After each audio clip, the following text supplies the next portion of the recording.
মশলাদার ভিন্ডি রেসিপি এইভাবে তৈরি করে দেখতে পারেন, খেতে কিন্তু দুর্দান্ত টেস্টি হয়। একই রেসিপিতে পুরো ভাত খেয়ে নিতে পারবেন, এতটাই খেতে সুন্দর হয়। একবার খেলে মুখে লেগে থাকবে। নমস্কার বন্ধুরা, অমৃতাদি কুকিং চ্যানেলে সবাইকে স্বাগত জানিয়ে আবারও হাজির হয়েছি। তো যে সকল বন্ধুরা ইউটিউব চ্যানেল থেকে দেখছেন তারা প্লিজ চ্যানেলটাকে সাবস্ক্রাইব করে আমার পাশে থাকবেন, আর যারা ফেসবুক থেকে দেখছেন তারা পেজটাকে ফলো করে রাখবেন। আর স্কিপ না করে পুরো রেসিপিটি দেখা অনুরোধ রইল, লাইক দিয়ে ভিডিওটি দেখবেন। চলুন রেসিপিটি দেখে নেওয়া যাক। এখানে দেখুন বন্ধুরা, আমি নিয়ে নিয়েছি ভিন্ডি। তো ভিন্ডি বা ঢ্যাঁড়স, এটা কিন্তু অনেক রকম নাম আছে, যে যেটা নামে চেনে সে সেটা কিন্তু বলতে পারে। তো ভিন্ডিটাকে আমি আগে কিন্তু ধুয়ে নেব। তো এই ভিন্ডিগুলো কিন্তু কাটার আগে খুব ভালো মতো করে কষলে কষলে ধুয়ে নিতে হবে, কারণ কেটে নেওয়ার পরে কিন্তু ধোয়া যায় না। তো খুব ভালো মতো করে কিন্তু ধুয়ে নিয়েছি। পরে দেখুন আমি জল ঝাড়িয়ে নিয়ে চলে আসলাম। তো সবগুলোকে আমি এইভাবে নিয়ে নিচ্ছি। তো একে একে আমি কাটবো। তো দেখুন এইভাবে আমি কাটছি। তো দেখুন এইভাবে বড়গুলোকে কিন্তু আমি 2 পিস করছি, আর ছোটোগুলো কিন্তু 1 পিসই রাখবো। আপনারা কিন্তু আপনাদের ভিন্ডির বড় বা ছোট সাইজ দেখে কিন্তু কেটে নেবেন। দেখুন এইভাবে আমি কেটে নিচ্ছি। যেগুলো বড় আছে সেগুলো কিন্তু আমি 2 পিস করছি, আর যেগুলো ছোট আছে সেগুলো কিন্তু 1 পিসই রাখছি। তো এখানে দেখুন ভেন্ডিটা কিন্তু কাটানো হয়ে গেছে। তো আমি কিন্তু আর ধোবো না ভেন্ডিটা। তো একটা বাটিতে আমি উঠিয়ে নিচ্ছি। আর এখানে দেখুন ভিন্ডিতে আমি আলু দেব। তো আলুটাকে আমি কেটে নিচ্ছি। তো আলুটার আমি খোসা ছাড়াবো না, আলুর খোসা সমেত কিন্তু থাকবে। তো আলুটা কিন্তু খুব ছোট ছোট পিস করে কাটবো। তো দেখুন কিভাবে কাটছি।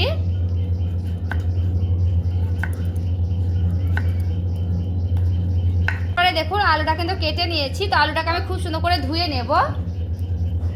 দেখুন এখানে আমি একটা কড়াই বসিয়ে নিয়েছি। তো দিয়ে দেব তেল, দিয়ে দিচ্ছি কালো জিরে। প্রথমে ভিন্ডিগুলোকে ভেজে নেব। ভিন্ডিগুলোকে তেলে আমি ভেজে নিচ্ছি। তো দেখুন বন্ধুরা, আমার কিন্তু ভিন্ডিটা হালকা করে ভেজে নিয়েছি। তো এরপর আমি উঠিয়ে নিচ্ছি।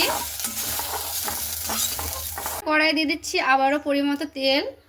সে কেটে ধুয়ে রাখা আলুগুলোকে দিয়ে দেব।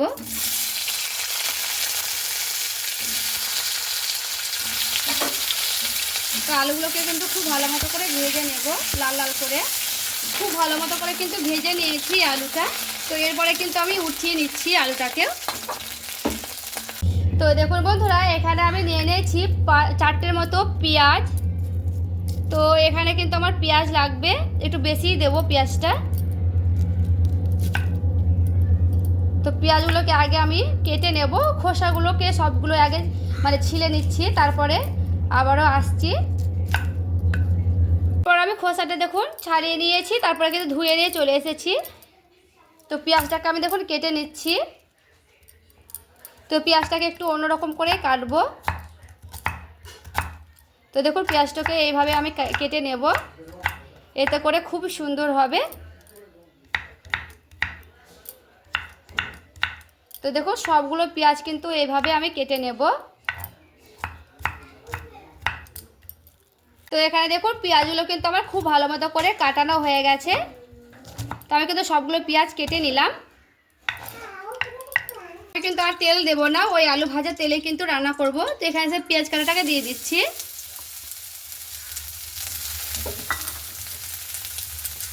তো কেটে রাখা পেঁয়াজটা খুব ভালো মতো করে কিন্তু আমি নাড়াচাড়া করে নেব। তো পেঁয়াজটা কিন্তু লাল লাল করে ভেজে নিতে হবে।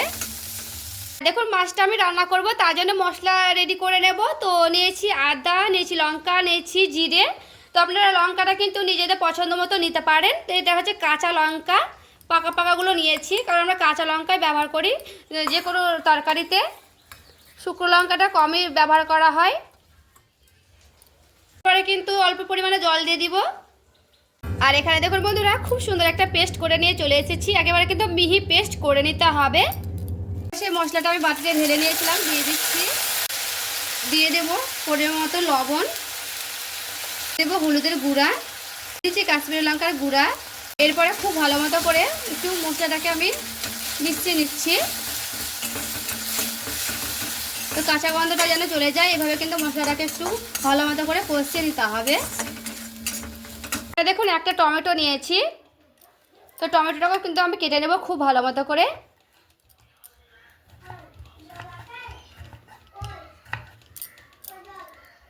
তো টমেটোটাকে কিন্তু খুব সুন্দর করে আমি কেটে নিচ্ছি। টমেটোটা কিন্তু আমার কাটানো হয়ে গেছে। আমি কেটে রাখা টমেটোটাকে দিয়ে দিচ্ছি। তো টমেটোটা দিয়ে খুব ভালো মতো করে মশলাটাকে কষিয়ে নেব।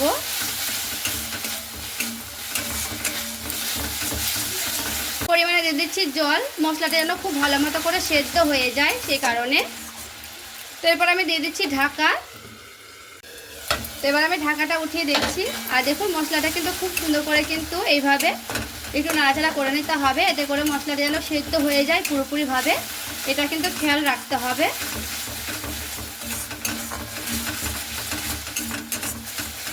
আর এখানে দেখুন সেই ভেজে রাখা আলুটাকে দিয়ে দেব। তো আলুটাকে দিয়ে মশলাটাকে দিয়ে খুব ভালো মতো করে একটু নাড়াচাড়া করে নেব। দেখুন 1 চামচের মতো আমি দিয়ে দিচ্ছি টক দই।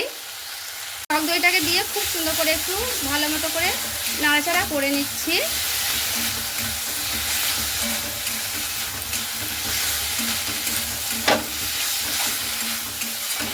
তো এখানে দেখুন 2-3 মিনিট কিন্তু খুব সুন্দর করে একটু নাড়াচাড়া করে নিতে হবে।